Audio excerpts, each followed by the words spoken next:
Point to it again. Yeah, the spring. Okay. Part two.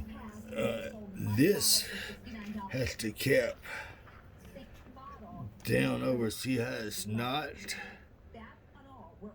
and it has to be turned up to the top of the barrels.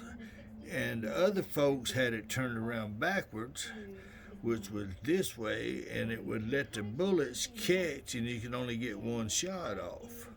And it wouldn't work right, so it being turned down over, and that spring being in that slot.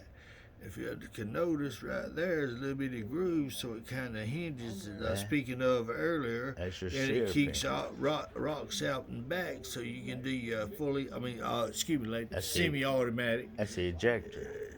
That's the guiding. Sear. It's one of them important Extractor. mechanisms. It's the extractor. No, slash the extractor's ejector. on a different thing. This here helps when the bullet goes up, it hits it, It and it's pushes it spring out. loaded, It's and the it ejector. keeps the bullet in line to go into the barrel. That's the sear. It's the sear and an ejector. It's sincere because you really got to have it. Yeah. That's what sear is.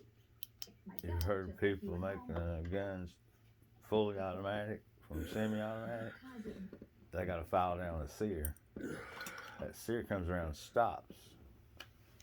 If you file it down, it won't come around and stop. It won't be there. But you got to file it.